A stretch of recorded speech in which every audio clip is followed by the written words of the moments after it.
So I'm a free market guy, like really, really a free market guy. But I want to understand what other people are experiencing and how they are thinking about these things. And today we're going to talk to Sean Smith, who is a Canadian dairy farmer. We're going to talk to him about what is Canadian supply management. What supply management is in Canada, we only produce milk that is going to get consumed domestically. So we don't produce any extra milk that we're going to export. We limit the amount of milk that is produced so that we never have excess milk.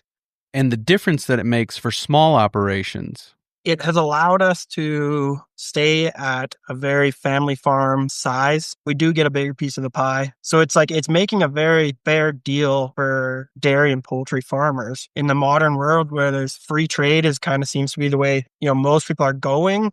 But at some point you just have to say, well, if this is making our farmers in our own country more profitable, does it really matter if other countries don't like it? Dairy in America is gigantic. And I think part of what makes the difference for Canadian dairy farmers is supply management. So it'll be interesting to learn from Sean about these things today on episode 436 of the Working Cows podcast, brought to you by Ranch Right and the South Dakota Grass Sawing Coalition. Welcome to the podcast that gives producers a platform to discuss and share paradigm-challenging practices that have increased the effectiveness of their operation and the joy that their families have received from this lifestyle.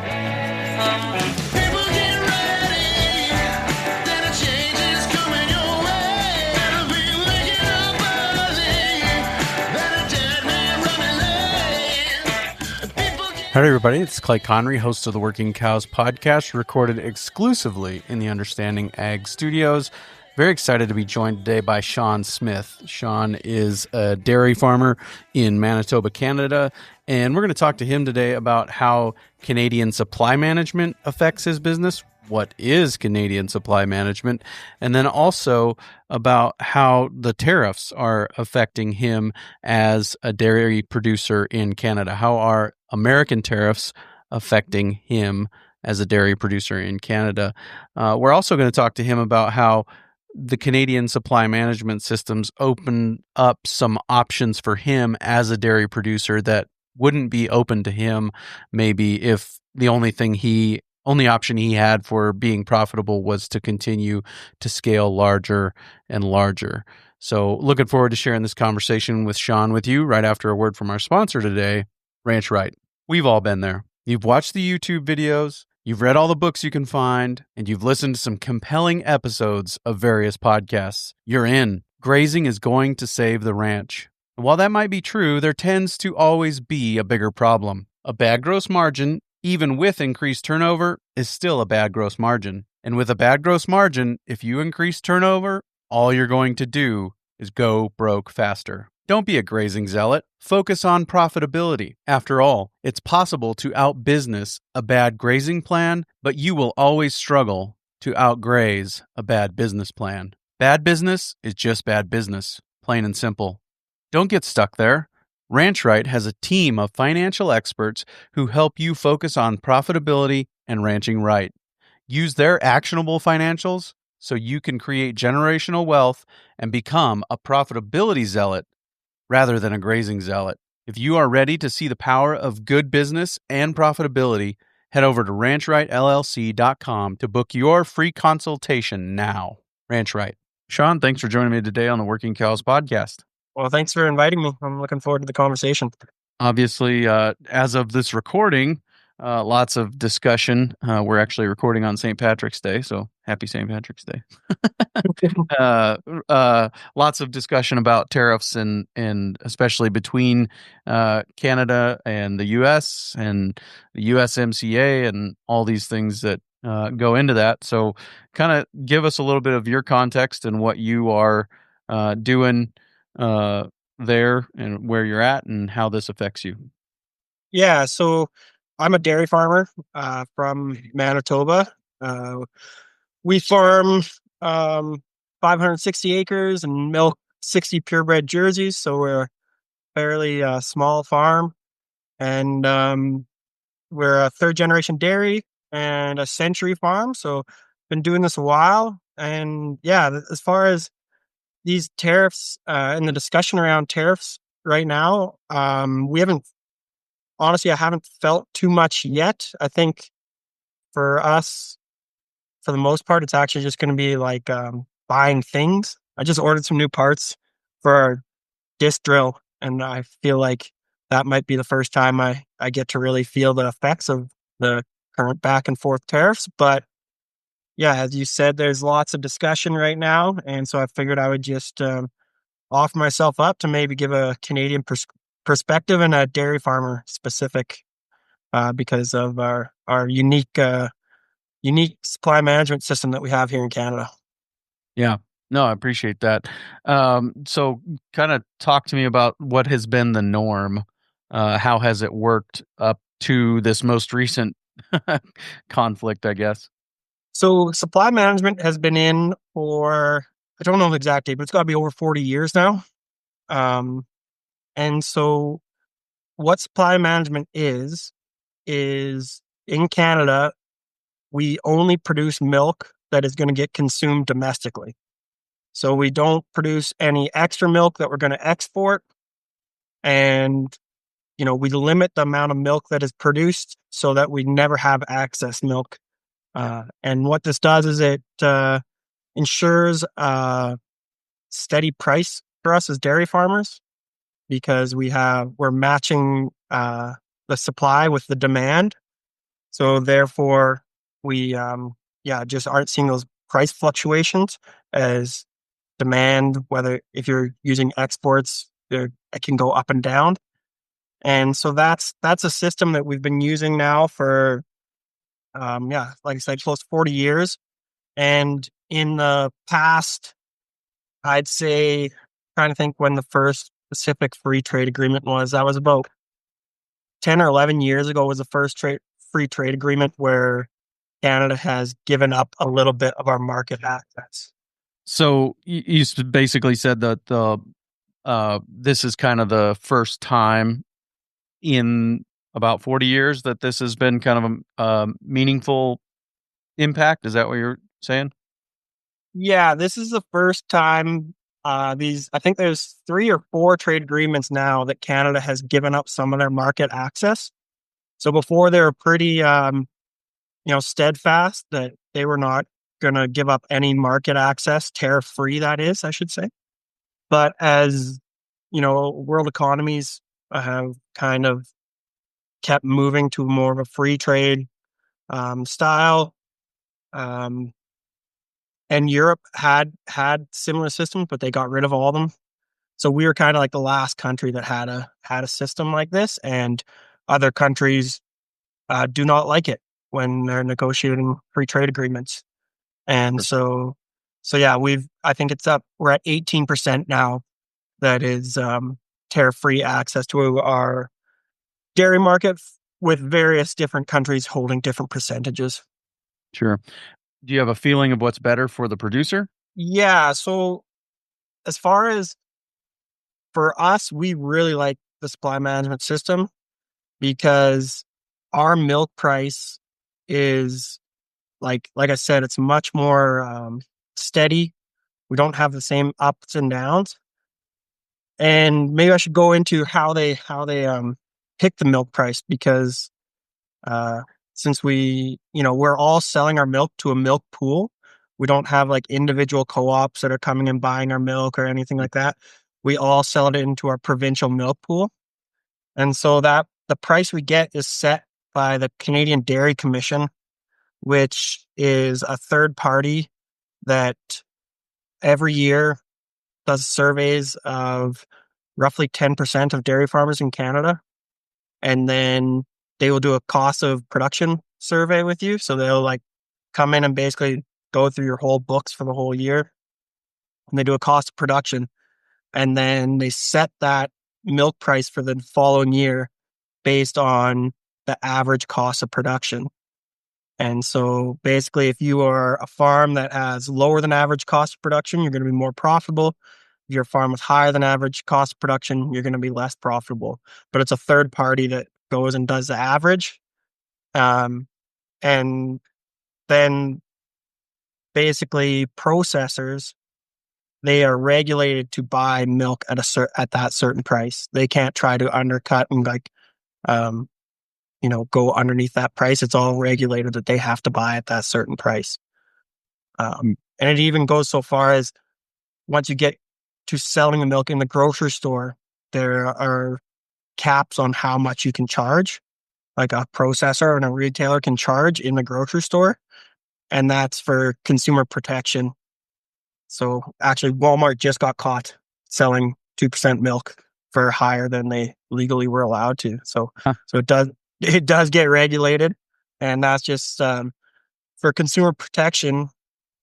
And processors don't like this system because their cut of the pie isn't as big as it is in other places. They're still very profitable. Like Saputo is one of the biggest processing companies in the world, and it started in Canada.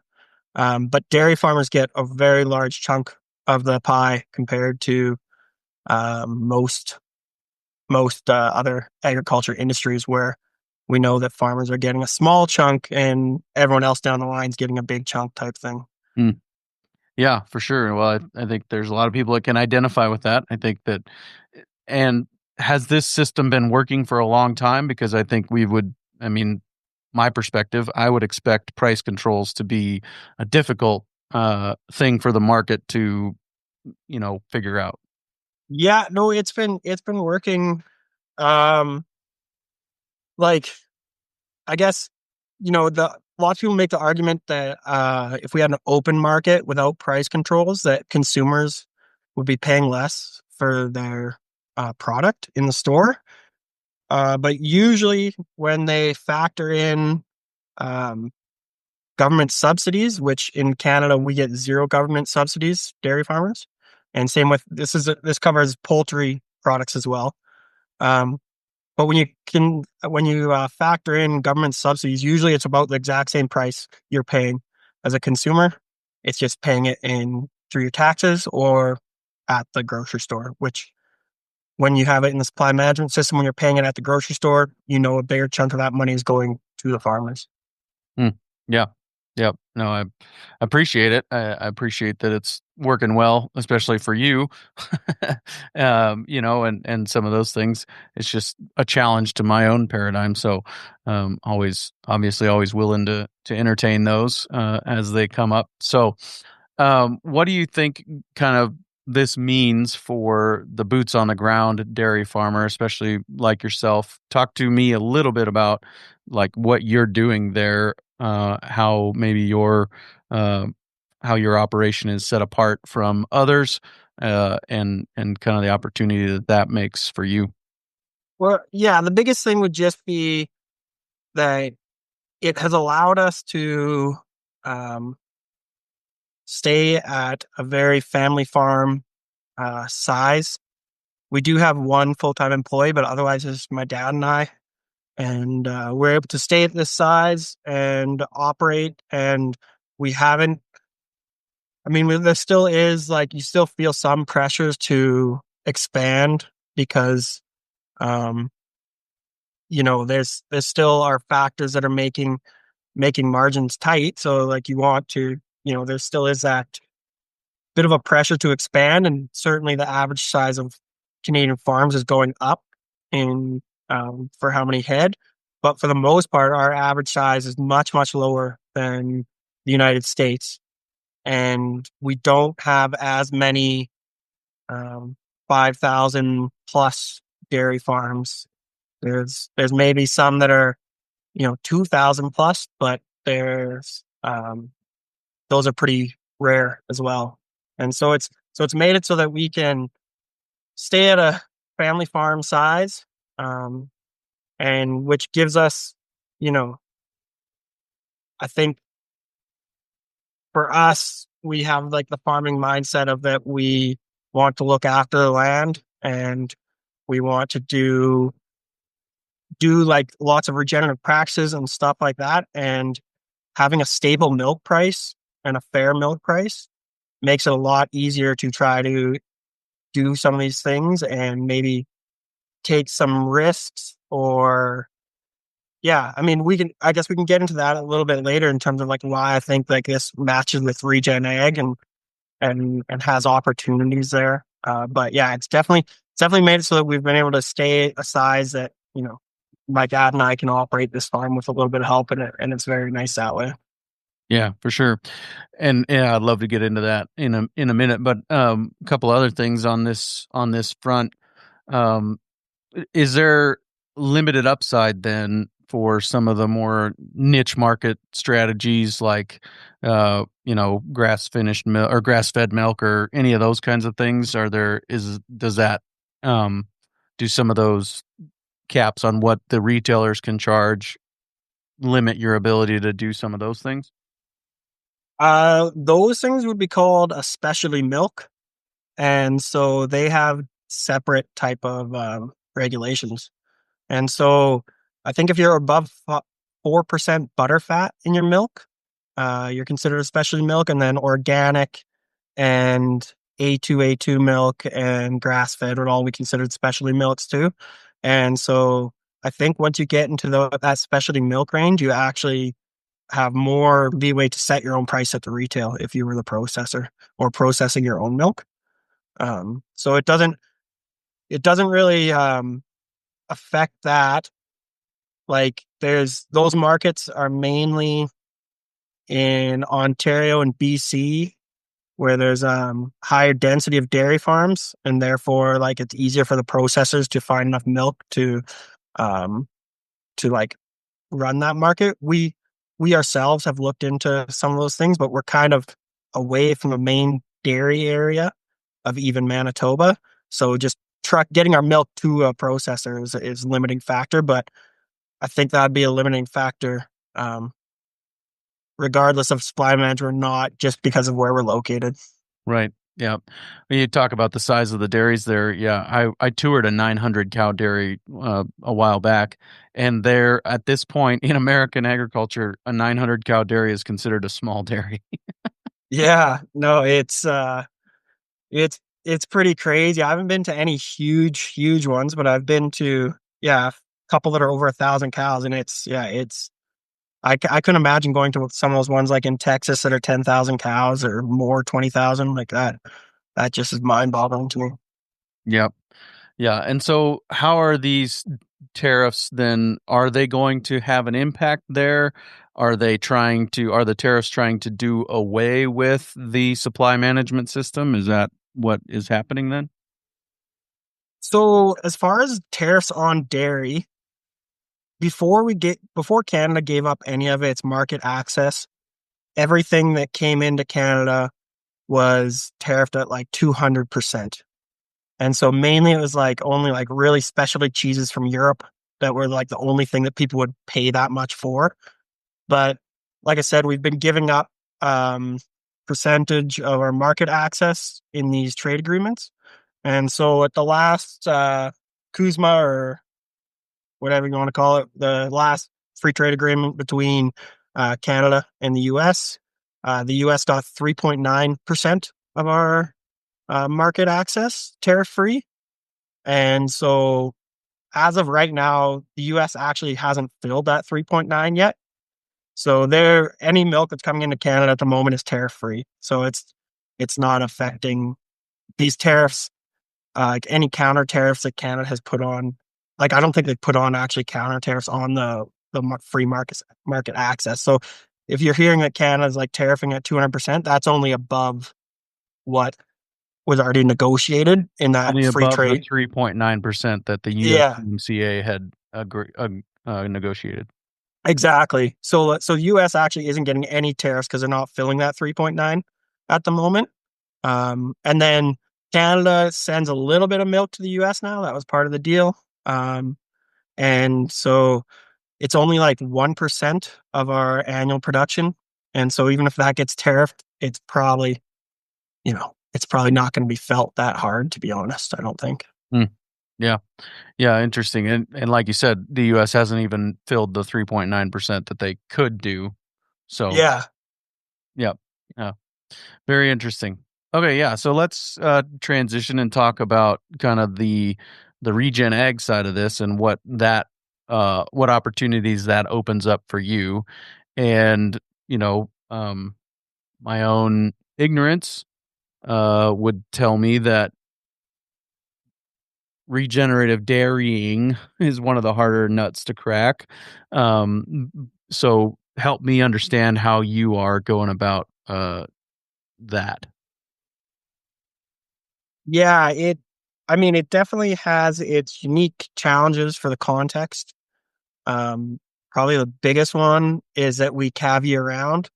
So when you're thinking about mimicking nature, like no one calves year round. Nothing calves year round. So um, that's probably one of our biggest ones because then we're always having cattle in different stages of um, dietary needs all throughout the year. And so it makes it hard when you're trying to like push cattle to like say like eat stockpiled grass. Um, but she is a heifer that either needs to get pregnant or is about to calve, then that's probably not going to be like enough nutrition for them. Um, and like our dry cows, for us, they go outside in the wintertime and we kind of have realized that we have to baby them a bit more. They're not going to go bale graze because they'll just lose too much weight trying to go out and stay warm. So we make them a TMR still. We still make them eat out on pasture as much as possible, but we try to make sure it's a formulated TMR. So there's those challenges. And then like the other challenge is that you have to milk those cows at least twice a day. So you can't, you can't have them out in a pasture and they can't come back to a barn. They always have to come back to a barn. And so on our farm, we have a robotic milker. And so our cows have access to pasture 24/7 in the summertime, but they have to go through the robot first before they go out and access that pasture.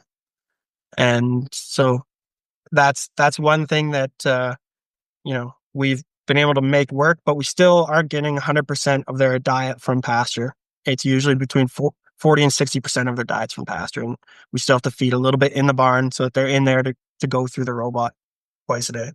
Let's take a quick break and hear a word from our sponsor today, South Dakota Grassland Coalition. If you're in the business of managing livestock, you've probably experienced drought, shortage of time, not enough help, and hefty debt.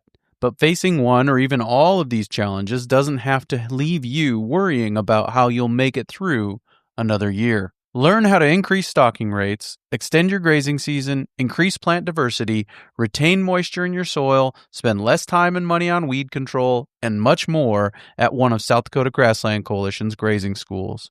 During this intensive 3-day program, area producers, along with presenters from state and local agencies, combined hands-on activities in the field with classroom-style presentations to walk you through the steps necessary to create a grazing plan that suits your unique operation. Reserve your spot at one of the 3 grazing schools today at sdgrass.org.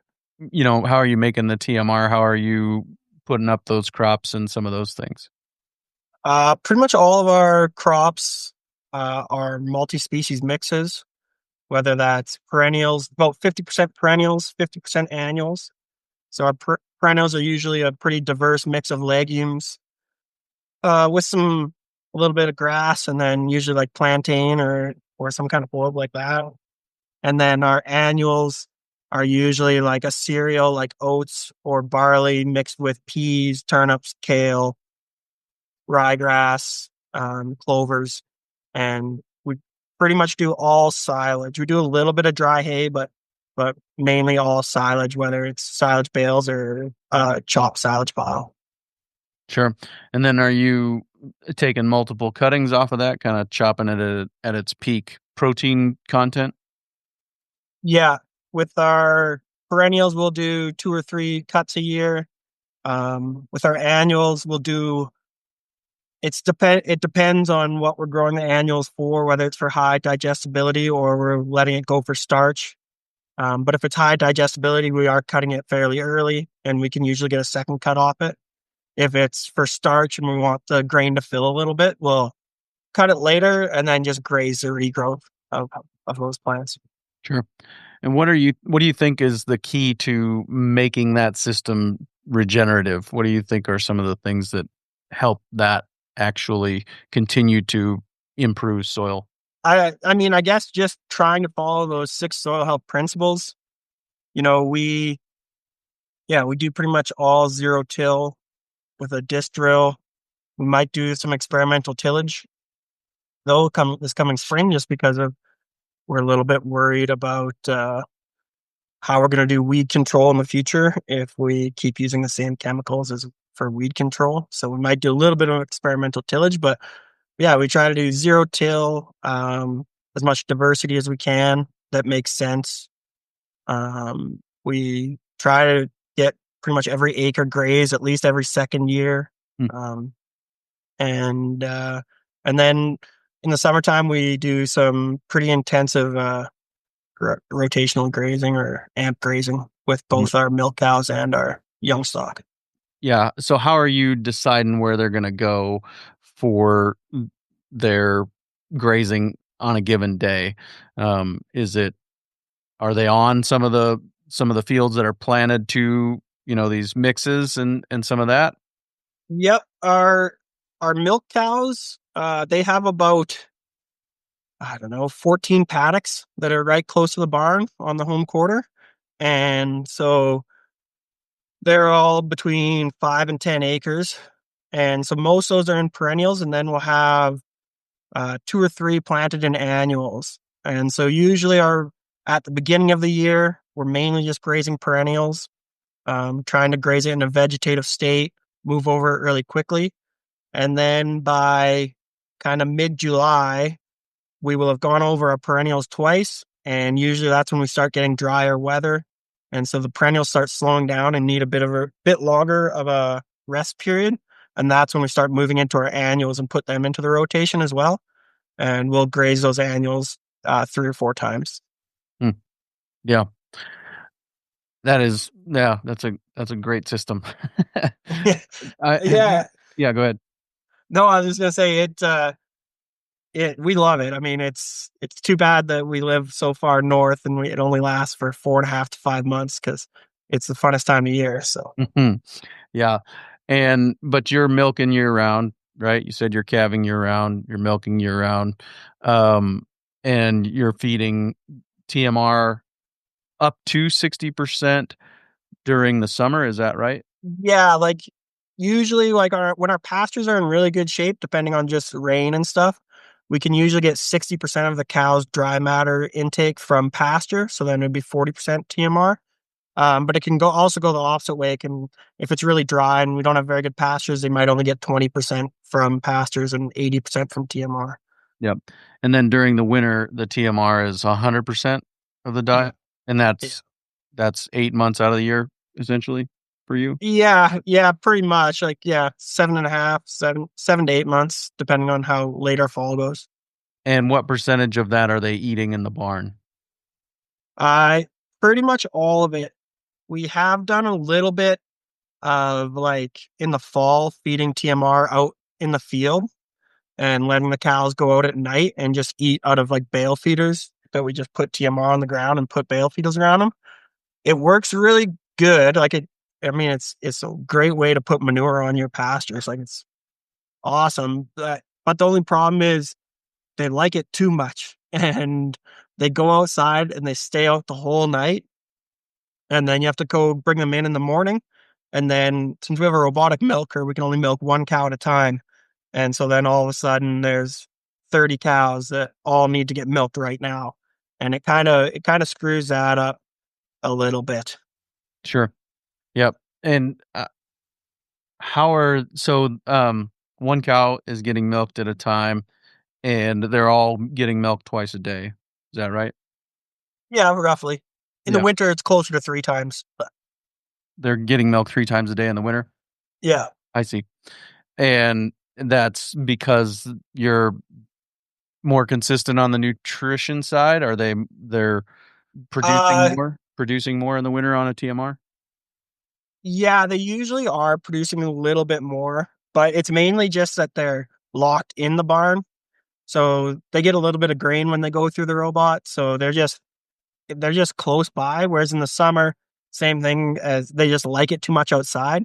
And so, so they go outside and they spend like 6 hours or more outside. And then it usually they just end up only getting milk twice a day. But we run a few more cows in the summer to make up for that. So we're not too worried about it. And are those custom? Like, I don't even know. Do they do custom grazing in dairies? Are those custom cows, or how do you fluctuate that size? No, we just kind of plan. We raise all our heifers, all our own replacements. And so I just kind of, it's all pretty much all artificial insemination too. So I just plan to calve out some extra animals in June and just have an extra like 4 or 5. I say extra, but it's not, I see. we're a small herd, so it's not Yep. really that many more. Sure. And then, let's talk a little bit about genetics. And I think that probably is a pretty important part of making this work too. Is that right? Yeah, I would say so. I know some people who have tried to take Holsteins that are like very North American style genetics and put them in a grazing system, and it's definitely not always a great fit for that. Yeah. And so, what are you running for critters, and kind of will any of that breed do, or do you need specific ones? Do you feel like? When we're selecting bulls, I usually select for kind of a balance of conformation and milk production. I grew up doing 4-H and got into showing cows and when I was younger, so that's kind of always been something that I've really enjoyed. And while it's not really, it's more of a hobby. I still like a good-looking cow, a really functional cow, because basically most of the traits of conformation are still based around trying to create a cow that's going to be have longevity. And so I do like conformation, but then obviously I've got to pay the bills, so they got to be able to milk at the same time. And then as far as like grazing genetics, we don't breed specifically for grazing genetics too much. Probably the main reason is because, like I said, our grazing season is only 4 to 5 months. So actually, the majority of the time, we're not in a grazing system. So I kind of just at least hope that by getting as many daughters as I can off of older cows, that and we've been doing this for long enough that our own herd's epigenetics are starting to push through and make our herd more adapted to grazing. Yeah. What do you think is the what's the average length of time a cow will be in the herd? For us, I don't know, it's a little skewed because I actually sell a lot of cows for like mainly for hand milking and to put calves on. So, I mean, we do have quite a few old cows, but then there's also cows that get sold at a younger age simply because we have too many and we have a demand we can't keep up with for hand milkers. It's absolutely crazy how that market had like ever since COVID, it's just you can't sell enough. It's bizarre. So yeah, it's a little skewed in terms of ours, but we definitely have we really believe in cow families, and like selecting families that work in our herd. And so that's probably more how I make sure I keep old cows is if this cow family has produced a bunch of good cows, I'm going to prioritize keeping them in the herd and they're going to be the ones that stay a bit longer. Yeah. And these are all jerseys, right? Yeah. Yeah. All jerseys. And has it always been jerseys at your place? Pretty much. Yeah. When my grandparents started, they actually didn't ship fluid milk. They just shipped cream. So they would milk the cows, separate the cream, and then someone would come pick up the cream pails. And so yeah, the jerseys, of course, are the high butterfat breed. So they work good for that. And yeah, we just never switched. I mean, they're a very efficient cow. They're the right size we want to work with. They're very low maintenance. They have, few health problems and foot health problems. They're just a really easy breed to work with. Yeah, no, I appreciate that. And maybe grandma and grandpa were skimming the cream and feeding the skim milk to some pigs or something, probably. Yeah. Yeah. Yeah, we were just having a conversation about that the other night, and somebody, I think it was one of, oh man, Justin, the guy from North Carolina that does the permaculture vlog. But he said he was touring a farm and he was at a guy who's raising jerseys, and he says, "Yep, we skim the milk off, sell the cream, and feed the skim milk to the pigs because it makes them fat." And he said, "Skim milk makes people fat too, but they don't know that yet." made me laugh. I appreciate Yeah. it. So, um, so yeah, I like the strategy. That's great. Just paying attention to the cow families and finding the ones that work and continuing to just do more of that, right? Yeah. And has that been the consistent strategy? Has there been any shifts in that strategy from a genetics perspective over the years, or just kind of everybody's always been on the same page, just keep doing what's working? Well, I'd say that when I was younger, when I first got into 4-H, like my dad, he showed cattle a little bit, but then I got quite a few siblings, so once we all came along, I think he just got too busy, so he wasn't too worried about it anymore. But then we got back into it, and we had a decent herd, but it wasn't by any means like a show type herd. So I was ending up at the bottom of the classes more than the top. So definitely when I was like in my teens, I was thinking we needed to really start using some show type genetics and stuff. And we dabbled with it a little bit. I think my dad just kind of would every once in a while be like, okay, we can use a few doses of that bull.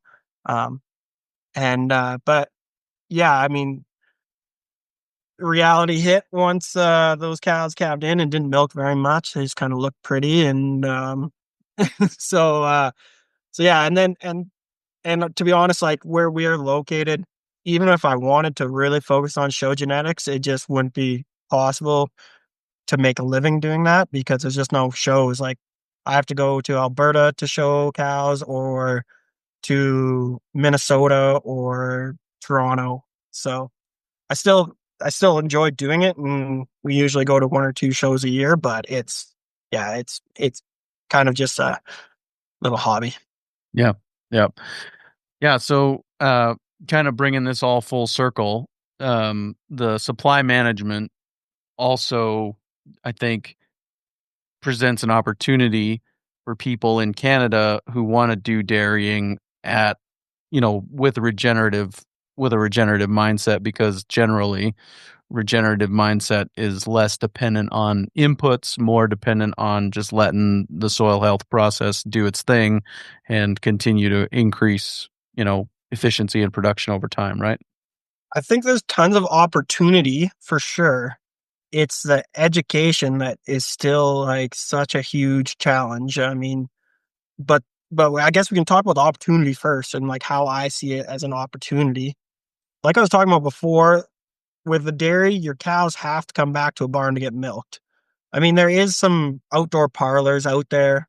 I'm not sure if they'd ever pass regulation in Canada, to be honest. So that might limit us there. But for the most part, your cows have to come back to a barn. And so cows can only walk so far twice a day. And so you can only have so many cows grazing because if you're trying to graze 1,000 cows, you would need a lot of acres of pasture. And you'd get to the point where they're walking, you know, miles, miles to get back and forth from the barn. Whereas in Canada, where we don't have large dairies, or mainly small dairies, I think there's lots of opportunity for farms to lower their costs, their feed costs and everything like that, because they're small enough that they can graze and they can, have the cows just close enough to the barn and go graze. So I think that's a big opportunity. And the other one, which I guess depending on which way you look at it, some may say it's a crutch, some may say it's an opportunity, but the having a reliable and stable milk price can be very freeing in terms of trying new things. Mm. Because so much like people, they don't want to take a risk because it could be a huge failure. And even like when you're thinking, you know, with if you were a beef producer who wanted to change his calving season, you have to decide, where are you going to take that? What year are you going to take that financial hit of not selling calves for a year, or are you going to sell your herd and switch them to a spring calving? You know what I mean? Like if you wanted to switch from a fall calving to a spring calving to match nature, you'd either have to leave those cows off for a whole year or 6 months and not have a calf crop, or you'd have to sell your herd that you worked hard to get and buy a new one that matches that. Whereas with supply management, we get a steady milk check every month. And so that gives you a lot of freedom to, I guess, try some different things, do some small scale experiments, and stuff like that, and know you're not going to lose the farm or lose your shirt in the deal. Mm. But I think a lot of people would make the argument that lots of people moved into regenerative agriculture out of financial necessity, and that if you're comfortable, you don't make those changes either, which is definitely true. And that's where the education comes in. But it's an uphill battle, changing, trying to educate people on some of these things. Yeah. Yeah. No, that it's really hard to see the writing on the wall, right? Yeah. As some people have said, unless your back's against it. And so, I think that is true. We don't often change until the pain of changing is less than the pain of staying the same. So, Yes, exactly. Yeah. yeah, that becomes difficult. Was there a regenerative shift, so to speak, in the mindset at your place, or have you always was grandma and grandpa kind of on this path too? Just was way before it was called that, or how would you think about that? Yeah, my grandparents certainly had an appreciation for like nature and wildlife. That was, part of the reason why they liked farming, was because they got to, go see wildlife out on the farm and stuff like that. So they definitely prioritized keeping ecosystems around, whether that was trees and sloughs, like just that was a priority for them. And that definitely got passed down to my dad and then down to me. My dad always had a very low input mindset, and I think part of that was that he was running around with 4 kids and to hockey and everything like that. So in the winter, he would just be like, "Well, why would I, feed the cows a bale in like a penned up yard in pens every day when I could just go put 8 bales out in the pasture and let them eat it for a week?" And so he was doing this. He was doing this stuff before it was like something that we thought was going to improve our pastures. He was just doing it because he was like, "Well, it's way simpler that way. I'll use less bedding. Don't have to bed as often." And he would actually, back then, he would kind of feed in one spot all winter and then put it up into a pile and compost it and then spread it. But then, yeah, I think it was around 2010. My dad went to a holistic management weekend thing, and that's kind of when we first started hearing the word regenerative agriculture, and started to, I guess, make decisions based on wanting to improve our soil and our farm. Mm. And can you point to some specific changes that you did make then? Well, my dad came home, and that summer we put up a lot more fences. We split up a lot, especially our heifers and dry cows. Like our dairy herd, we had some like employees from like New Zealand and Australia and the UK that had taught my dad like how to graze milking cows really good, and so we'd been moving them twice a day for a while at that point. But our heifers, it was more so, you know, let them have a pasture for a week to 10 days and then move them to the next pasture type thing. So he came home, we put up a lot of single strand high tensile wire, and then got to where we were moving them every second day. And I mean, we're still putting up new fences all the time. Still seems like every summer we're building one or two more to make things even smaller and be able to manage it even better.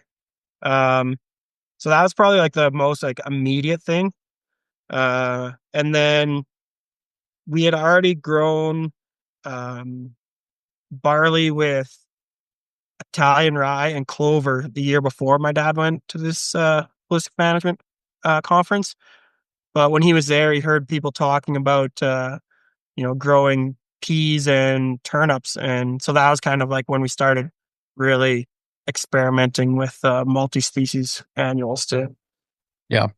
Yep. And what would you say? Is there something that you can point to that's been facilitated the most change? Has the cover crops and the multi-species been that, or something else that has really kind of moved the needle from a soil health perspective? Yeah, it probably is those multi-species. Like before we were doing them, we were never like a farm that was like using a crazy amount of fertilizer for input, because we did have manure and stuff like that. So we were trying to rotate what fields got manure and then not fertilizing them as much each year.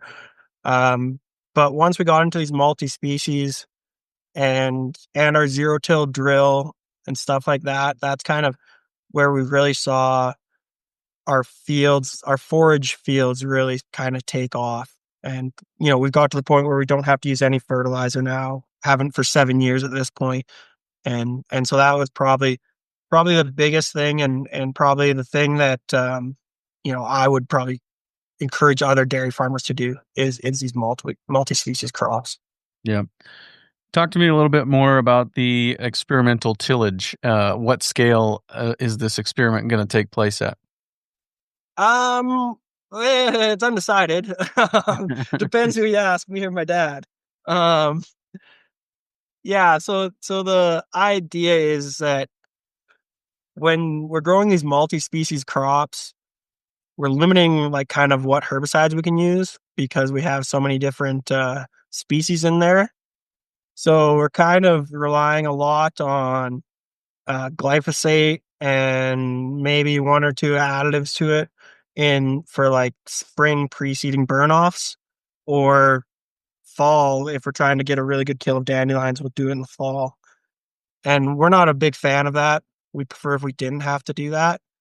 But at the same time, main reason why we stopped tillage was because we do have some dry periods here where we get really dry weather. And we want to make sure that our soil is, has maximum water holding capacity and always has something on the surface covering it. So yeah, we've always been trying to decide which is the worst of two evils, the tillage or the spraying.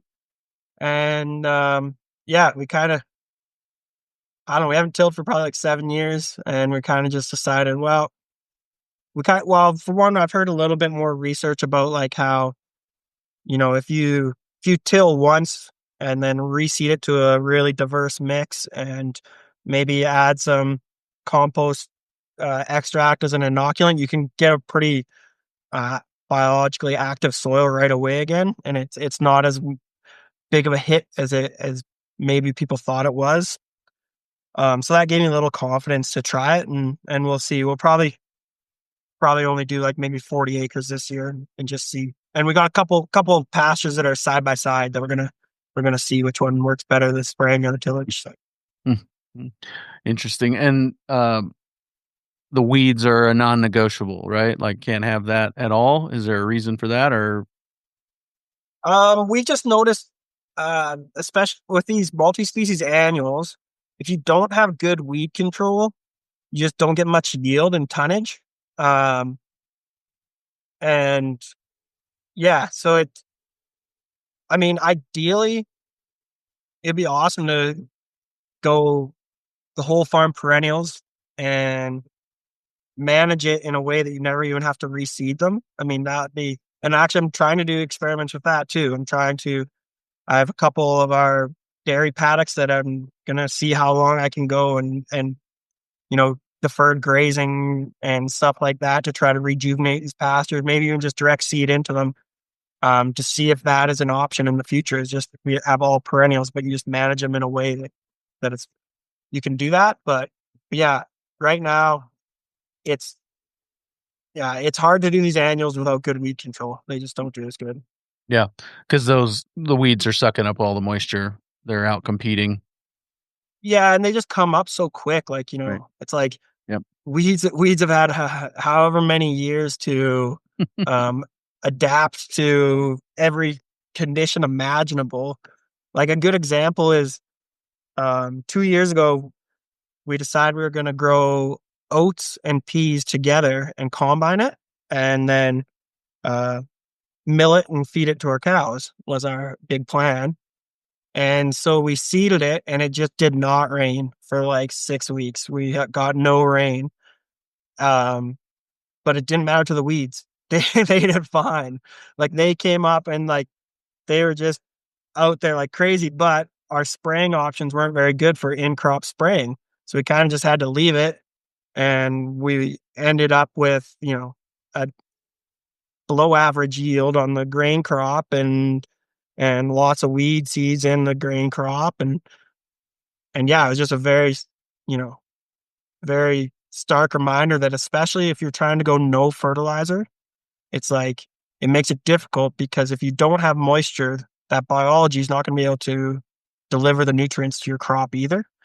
Whereas if you're putting fertilizer directly with the seed, it's right there, and that crop can jump up right away and beat those weeds. Mm. But if you're trying to do it without fertilizer, you need moisture for that biology to deliver the nutrients to the seed. Mm. Yeah, interesting. Very good. Anything we missed here today? Anything else that you wanted to share on this kind of marriage of regenerative mindset and supply management and how it kind of helps? I mean, you could talk about this for a long time. There's lots of different things you could talk about. I mean, what I'd say is that as farmers, we're always talking about that we need to get a bigger piece of the pie somehow.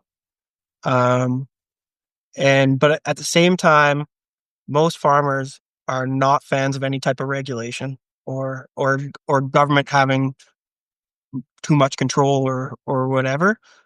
But like with supply management, we do get a bigger piece of the pie as farmers, and and it's actually regulated to the point where those processors, they can't, you know, they can't do things like fixed prices and stuff like that to try to manipulate the market either. So it's like it's making a very fair deal for Canadian like dairy and poultry farmers.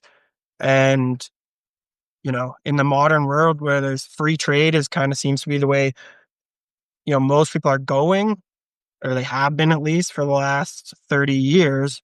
It's something that sticks out as that other countries don't like. But at some point, you just have to say, well, if this is making our farmers in our own country more profitable, does it really matter if other countries don't like it? I guess. Yeah. Yeah, and I mean I'm with a lot of the farmers on not liking regulations, government involvement. But at the same time, if my competitor or if somebody else down the supply chain is going to use the government to unfairly rig the system in their favor, then I look at government regulations in that scenario as a self-defense mechanism. Where I would be in favor of, hey, let's not allow somebody to unjustly take a bigger piece of the pie than they should be entitled to. And so I can definitely see it. And then, I mean, just biblically, let's examine the fruit of this system. And the fruit is, more smaller family dairies continuing to thrive.